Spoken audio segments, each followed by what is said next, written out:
a pesquisa ela é necessária para que a gente consiga ter uma sociedade melhor amanhã. A ciência já ofereceu muito a gente e ainda tem muito para oferecer, principalmente nesse momento agora que nós temos muito acesso à informação.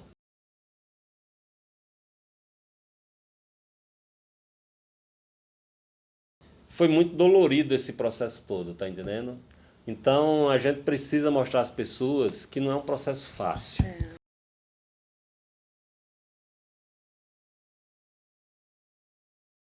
As pessoas querem solução simples, de tirar a tomada ou ligar e desligar o interruptor. Não existe. Esse modelo que temos aí foi construído pela sociedade. Para haver a mudança, a sociedade tem que participar.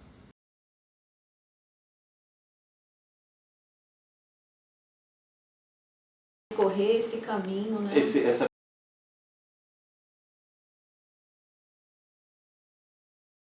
Você tem que gostar de amanhecer e cedo, você está em casa, você está pensando, você está buscando talento, está toda hora fazendo essa integração. Onde você estiver, você está tendo esse olhar observador para fazer o seguinte: será que não tem uma forma de fazer isso diferente? Será que se essa solução aparecesse, o mercado não se interessaria? Né? Será que a gente não teria condições de oferecer uma solução que gaste menos energia para chegar ao mesmo resultado, alguma coisa que seja mais duradoura? E esse trabalho você tem que pesquisar sobre o comportamento das pessoas, e é o que vai acontecer na economia daqui para frente, para você conseguir propor soluções. Né? Eu trabalho com a cadeia produtiva da construção civil, então eu tenho que estar sabendo o seguinte: as casas amanhã elas vão ser maiores ou menores? As pessoas que vão morar nessa casa, quais são os hábitos de vida dessas pessoas? Essas pessoas elas vão passar muito tempo dentro da casa ou vão passar muito tempo fora da casa? As pessoas, nós estamos vivendo um momento onde as pessoas que usam mais a casa, usam mais do que talvez meus pais, mas eles usam essa casa hoje com a finalidade também de ser escritório, não é mais só uma casa de moradia. E aí a casa tem que estar preparada para isso. As pessoas que vão comprar essa casa, qual a exigência que essas pessoas têm? Então os produtos têm que estar em sincronia com isso. E se a gente não conseguir fazer essa conexão, a gente não vai acertar. Posso desenvolver um produto que é super bacana, mas o mercado não quer. Ter esse entendimento também, né, que inovação não é uma coisa imediata, é você percorrer esse caminho, né? Essa caminhada. E a questão é o seguinte: não é porque eu estou fazendo um produto para a construção civil que alguém que é da área de psicologia não tem nada a ver. Pelo contrário. Eu tenho que chamar alguém que é de outra área e dizer o seguinte: você usaria isso? Mas eu não entendo de construção civil. Não, você não precisa entender de construção civil. Dentro dos seus hábitos, dentro da sua visão de mundo, como você acha que vai ser o amanhã? Como é que vão ser as famílias amanhã? Que tamanho serão essas famílias? Essas famílias usam carro? Essa família não vai usar carro? Qual a solução? Como é que essa família se diverte? Ela se diverte hoje todos juntos na sala ou é cada um no seu quarto? Se a gente não tiver essas informações, a gente vai errar. A gente não vai ter uma solução que ela seja tão ampla, tão rica. E aí é infinito, tá entendendo? Porque você vai ter amanhã pessoas mais jovens com poder de compra, e essas pessoas, na hora de tomar a decisão, como é a decisão dela? Amanhã, vamos dizer, uma pessoa hoje que esteja num grande centro e ela esteja com 25 anos e ela esteja com bom salário. Ela tem interesse de comprar uma casa? Talvez não.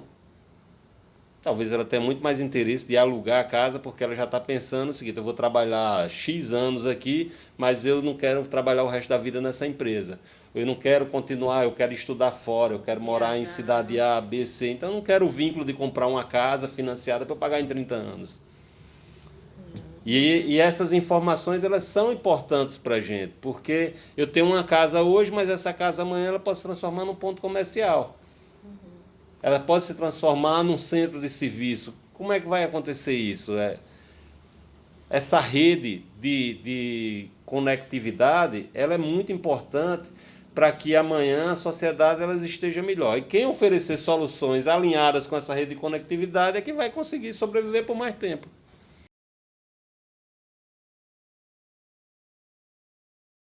Eu, particularmente, sou apaixonado por isso, né? Então, essas rupturas que vão acontecendo é possibilidade de crescimento para quem trabalha com inovação. Porque você consegue imaginar, vai chover, então vou sair com guarda-chuva.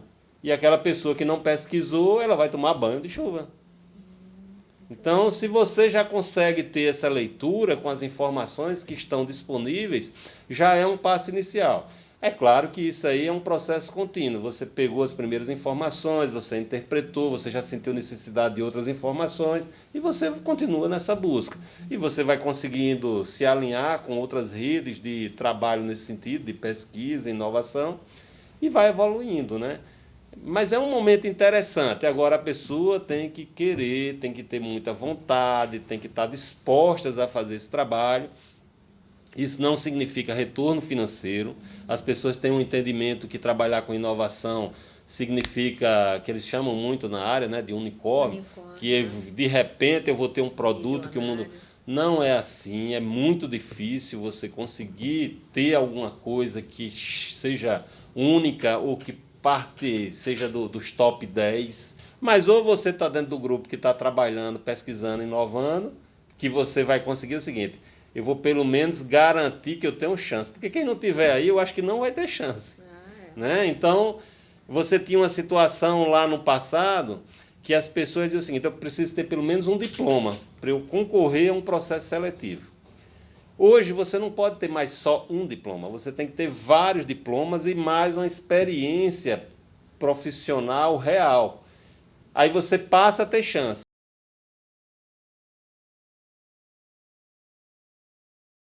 E a empresa, se ela não tiver tudo isso, se ela não tiver um investimento contínuo em inovação, pesquisa, inovação, ela não vai conseguir estar viva amanhã. E a preocupação que nós precisamos ter é o seguinte: essa empresa amanhã é uma empresa legal que o meu filho vai ter vontade de trabalhar nela, por opção, porque à medida que a gente vai tendo uma condição de dar uma boa educação aos nossos filhos, se eu não tiver uma empresa também boa, esse meu filho teve uma boa educação, ele não vai fazer a opção de vir trabalhar nela. Ele vai querer trabalhar, ele vai desejar trabalhar em outra empresa, em outro local, etc. E aí eu não fui capaz de também desenvolver uma empresa que seja bacana para o meu filho ter vontade de vir trabalhar nela? E também é um questionamento que eu tenho que fazer para mim como gestor. Se eu não tiver criado uma condição de que jovens queiram, desejem vir trabalhar comigo para deixar o seu legado, eu também não fiz o meu trabalho. Se as pessoas que trabalham comigo trabalham somente em busca de um salário, eu estou com uma empresa medíocre. A minha empresa não é uma empresa inovadora, uma empresa que tenha uma sinergia para ser amanhã uma empresa que trouxe um legado, ofereceu algo diferente para a sociedade.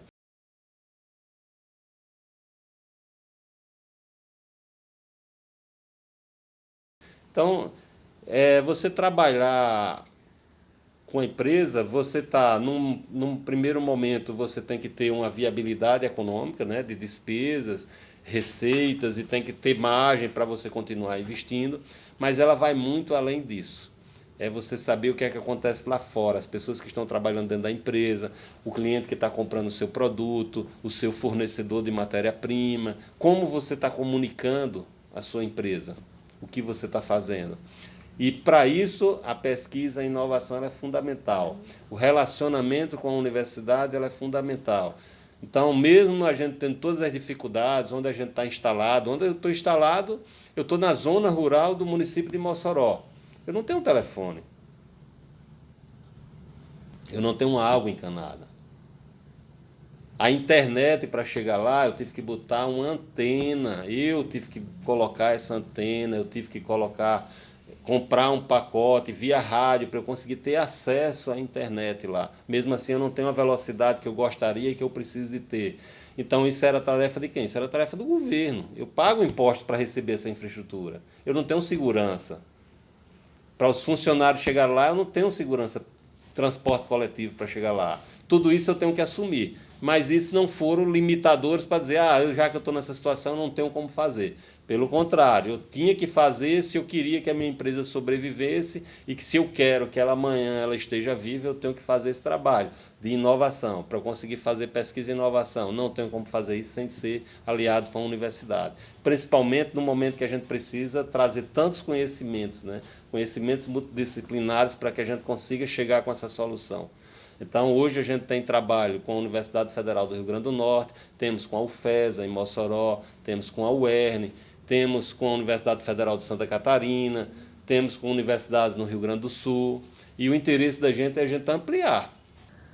Marcelo, o que significa ter ficado entre as 3 finalistas do Prêmio de Inovação desse ano, de 2019?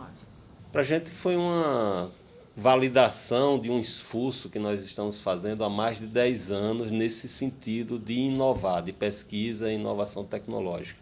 E para a gente esse momento agora, onde a gente ficou entre as 3 empresas que mais inovaram no Brasil, com processo de inovação, com produtos sendo lançados, para a gente foi muito importante para a gente perceber que nós não estamos sozinhos, porque eram muitas empresas participando do processo, e, em segundo lugar, que nós estávamos fazendo a caminhada e dentro dos critérios internacionais que as empresas são avaliadas com relação à inovação, nós ficamos entre as 3 melhores. Então, é um momento de êxtase para a gente, mas, por outro lado, é uma responsabilidade muito grande, porque a gente tem que conseguir manter esse status. Como é que a gente vai conseguir em 2020, 2021, 2022 nos mantermos nessa velocidade?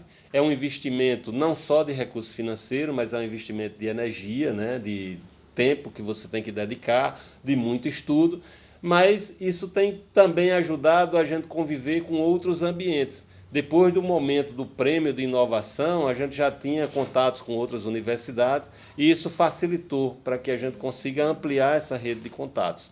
E essa rede é o que eu acredito que amanhã vai possibilitar a gente continuar estando entre os 3 melhores de inovação. Em 2002, nós trouxemos um pesquisador no momento que a gente quis fazer um trabalho de implantação de fábrica de argamassas industrializadas, aproveitando resíduos aqui no interior do Rio Grande do Norte. A partir do momento que nós trouxemos esse profissional, a gente começou a ter muito contato com outras fronteiras. E depois desse momento, não pararmos mais de investir em pesquisa e inovação tecnológica. Então, durante muito tempo, nós fizemos esses trabalhos internamente na empresa, de pesquisa, possibilidade de incorporar resíduos nos nossos produtos. E de 2009 até hoje foi quando nós começamos a participar de editais públicos de inovação. Isso foi um grande reforço, porque a gente conseguiu se aproximar das universidades, porque dentro dos editais se tinha previsão de verbas financeiras para contratar esse tipo de apoio. E aí, um dos primeiros trabalhos que nós fizemos foi com a Universidade Federal do Rio Grande do Norte, via FUNPEC, né? Foi um projeto que nós conseguimos ganhar na FINEP. Esse projeto possibilitou que a gente conseguisse, tecnicamente, ter uma visão muito diferente e até assim ousada do que a gente poderia ser amanhã. E a pesquisa tem isso, né? Ele abre muito a sua visão para que você consiga imaginar que a sua empresa, o trabalho que você tem fazendo, ele consegue ampliar, ser ampliado e alcançar novas áreas. Esse amadurecimento vai ser importante para quando a pesquisa ela tiver num grau de maturidade que os produtos já estão validados, com testes, atendendo normas, etc., você consegue fazer a apresentação no mercado e você já vai conseguir ter a venda e o uso desse produto, que será o mais importante, porque é o uso que vai dando viabilidade econômica para você não só continuar produzindo isso, mas você continuar investindo em pesquisa. Eu ia lhe perguntar exatamente isso. Como é que foi essa relação com a universidade, né? Porque no Brasil tem os empresários e a própria universidade tem essa dificuldade, né, de interagirem. Como é que foi essa relação com a UFRN? Foi uma experiência positiva? Olha, a experiência positiva, a resposta. Mas ela não é tão simples assim de eu dizer assim, foi uma experiência positiva e ponto. Ela se deu muito mais por uma afinidade que existiu entre o pesquisador e a pessoa que está dentro da empresa. Então, as instituições, a empresa privada e a universidade, ela chegou no segundo momento para formalizar o interesse que havia desses dois. E a forma de formalização, a gente conseguiu fazer isso no momento que a gente conseguiu ter um projeto aprovado, que aí tinha verba financeira para contratar esse trabalho via FUNPEC. Então não é uma coisa muito fácil, muito natural, né? Não, ela é natural e não é. Ela é natural quando existe o quê? Eu sempre gostei muito de frequentar a universidade, de ter o relacionamento, das palestras que a universidade propõe, faz. Hoje mesmo eu sou aluno de mestrado da universidade, acho maravilhoso ir para a universidade, embora hoje eu vou para a aula, o professor é mais jovem do que eu e toda a minha turma, os meus colegas de classe também são mais jovens do que eu, mas isso é uma energia que eu posso dizer que é saudável. Então, essa afinidade acontecendo, existe uma relação de confiança. Essa relação de confiança faz com que você consiga ir vencendo os obstáculos que acontecem. Porque institucionalmente, da forma que é apresentada, dizer que a universidade está pronta para fazer esse trabalho junto com a iniciativa privada, na minha avaliação, ainda não está pronta. Mas se existe a determinação da pessoa que está na empresa e a determinação do pesquisador dentro da universidade, se consegue vencer essas barreiras. Existe um fosso entre esses dois setores. Qual é a solução? Como aproximar e fazer com que a universidade e empresas sejam parceiras em projetos comuns? Nós precisamos de conhecimento e a empresa não tem margem para conseguir ter pesquisador dentro da empresa, exclusivamente dedicado à pesquisa. Então, esse trabalho de aproximação ele é fundamental para que a universidade consiga entender o que é que o mercado está precisando, até mesmo na formação dos profissionais que estão ali, como também a empresa ter acesso a novos conhecimentos. Então, eu vejo como sendo saudável, fundamental, a sociedade ganha com isso. Ganha com produtos que vão ter uma eficiência melhor, produtos que vão estar com preços mais competitivos.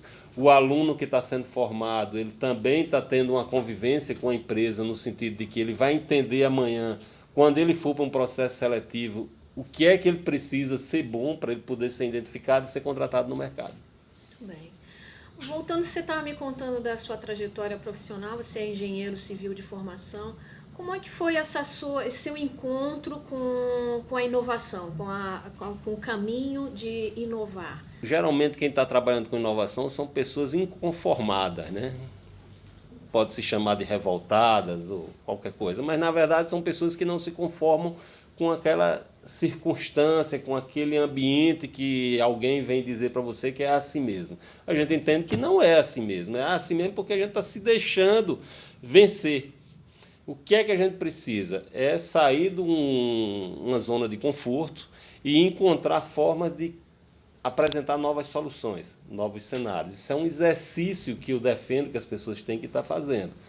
Então, eu me formando na UFRN, voltei para trabalhar na região onde a minha família já tem empresas, que é na região de Mossoró, e ficava muito decepcionado quando as pessoas diziam que a engenharia era fazer aquilo que já se fazia há 30, 40 anos atrás. Eu entendia, né, e entendo hoje, sou mais convencido ainda, que a engenharia ela é uma profissão muito importante para você só fazer repetição.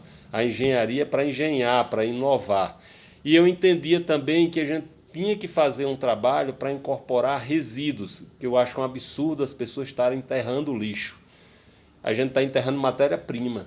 O que a gente está fazendo é um erro e amanhã nós vamos ser criticados pelas outras gerações que estarão vindo depois de nós, que é como é que a gente enterrava matéria-prima e a gente continuava usando apenas recursos naturais virgens, se a gente tem como hoje já iniciar um processo de pelo menos substituir parte da matéria-prima virgem que são utilizadas nos produtos. Eu trabalho na cadeia produtiva da construção civil e entendo que dentro da construção civil cabe muito esse tipo de solução. Na indústria alimentar, cabe também, mas na indústria da construção civil, você tem como fazer muita incorporação no concreto, no asfalto, na estrutura, blocos, etc., você tem como ter esse tipo de solução. E acredito que a engenharia ela pode contribuir muito. E quando eu falo engenharia, não é só engenharia civil, né? Engenharia química, engenharia mecânica. Essa integração ela é mais do que importante nesse momento, para que a gente consiga chegar com novas soluções no mercado. Então, foi baseado nessa inquietude que eu fui buscar, estudar, para que a gente consiga trabalhar nessa área de pesquisa, inovação e chegarmos com novos produtos ao mercado. Essa questão que você está falando aí do reaproveitamento de material, ele entrou nessa categoria de inovação de processo que vocês concorreram? Dentro da avaliação do prêmio, você tem categorias, e você tem categoria inovação de produto, você tem categoria sustentabilidade, você tem cada processo de inovação, e você é avaliado sobre todos esses itens, né? O que acontece, né? Eu estou trabalhando com produção de argamassas, é a nossa empresa, argamassas, impermeabilizantes, etc. Eu estou misturando, falando de uma forma muito simplória, cimento, areia e aditivos. Essa é uma atividade que, se você for olhar, há 100 anos já fazia isso. E eu estou concorrendo com alguém que está trabalhando com tecnologia aeroespacial. Então, você veja, é muito mais fácil hoje, quando você se apresenta, eu estou trabalhando com tecnologia aeroespacial, a pessoa já entende que você está no mundo aí 3.0, 4.0, então é muito mais fácil lhe dar um selo de inovação. Para mim, o desafio é muito maior, porque eu estou trabalhando com um produto que há 100 anos se fazia. E como é que eu consegui ser identificado como inovador se eu continuo fazendo um produto que há 100 anos as pessoas já faziam dessa forma? É justamente incorporando outros conceitos, outras informações. Então, é o processo de inovação que nós temos, um processo de pesquisa constante, continuada, para que a gente consiga sempre estar chegando com algum produto que historicamente já era muito convencional e a gente está conseguindo fazer, com a incorporação de resíduos, que esse produto ofereça ganhos de desempenho, que esse produto consiga oferecer economia para você e que ele traga de alguma forma uma sustentabilidade no sentido que você evitou de retirar matéria-prima virgem da natureza. O senhor foi secretário de Desenvolvimento Econômico do Estado do Rio Grande do Norte. Essa experiência, de alguma forma, lhe ajuda hoje, empresário? Como é que é ter passado por essa secretaria? Eu me formei, como eu falei, fui trabalhar em Mossoró e a gente sempre fica achando o seguinte, não, aqui não tem inovação porque eu estou distante da capital. E aí, quando eu tive a oportunidade de ser secretário de Estado, eu participei de momentos onde você convivia com os outros estados, com os outros secretários, com empresas do Brasil inteiro. E aí eu comecei a perceber que no Brasil inteiro também as empresas não se preocupavam com inovação. Então, o que eu sofria, a dor que eu sofria por estar em Mossoró, quem está em Natal também sofre, quem está em outras capitais também sofre. Não existe um ambiente de pesquisa e inovação tão presente. É uma exceção quem resolve trabalhar com pesquisa e inovação. Mas você também começa a perceber o seguinte, se ninguém começar, nunca vai ter. E aí eu comecei a perceber como é que eu conseguia ampliar o trabalho que eu fazia dentro da empresa, que eu já fazia no sentido de você conseguir trabalhar com informações que estão disponíveis e fazer uma leitura, uma interpretação diferente dessas informações e descobrir oportunidades. Então, esse trabalho, quando você me pergunta se o trabalho, quando eu fiquei à frente, essa responsabilidade de ser secretário de Desenvolvimento Econômico me ajudou, sim, me deu mais confiança que o que eu já vinha fazendo, mesmo sendo um núcleo pequeno, somente dentro da empresa, ela poderia ser ampliada e se tornaria um diferencial.